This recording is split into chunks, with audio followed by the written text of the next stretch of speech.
महाविकास आघाडीच्या नेत्यांकडून काल मुंबईतील गेटवे परिसरात जोडो मारो आंदोलन करण्यात आलं।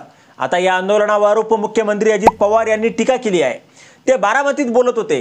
छत्रपती शिवाजी महाराजांचा सिंधुदुर्गातील राजकोट किल्ल्यावर उभारलेला पुतळा 8 महिन्यात कोसळला। यानंतर शिवप्रेमींमध्ये संतापाची लाट उसळली आहे।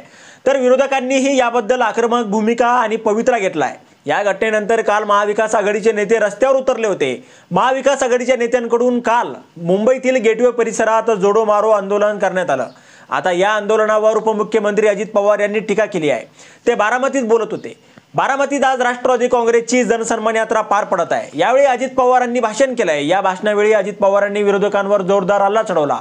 छत्रपती शिवाजी महाराजांचा पुतळा कोसळल्यानंतर राजकारण करू नका असा सल्लाही विरोधकांनी त्यांनी दिला। राजकोट किल्ल्यावर शिवाजी महाराजांचा पुतळा कोसळला, जे घडायला नको होतं ते घडलं। मी त्याबद्दल महाराष्ट्राच्या जनतेची माफी मागितली, पण यात ज्या कोणाची चूक असेल त्याला शोधून काढू किंवा ज्याने स्ट्रक्चरल ऑडिट देणारा जो कोणी चुकीचा असेल त्याला शोधायचं आणि शिक्षा करायची। त्यानंतर परत महाराजांच्या नावाला साजेसं भव्य स्मारक पुन्हा उभारण्यात येईल असं अजित पवार म्हणाले। यानंतर अजित पवारांनी विरोधकांच्या आंदोलनावरही निशाणा साधला। या घटनेचे विनाकारण राजकारण करू नका। आता काहींनी जोडे मारो आंदोलन केलंय। आमच्या फोटोला जोडे मारलेत।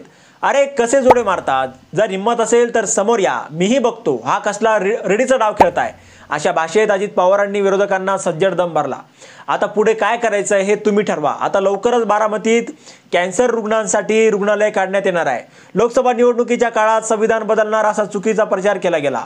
मला तुम्ही 5 वर्षे निवडून दिलाय, त्यामुळे आता पुढे काय करायचं हे तुम्ही ठरवा। मी केलेल्या कामाचं पुस्तक काढून तुम्हाला देणार आहे असंही अजित पवार यावेळी बोलताना म्हणाले।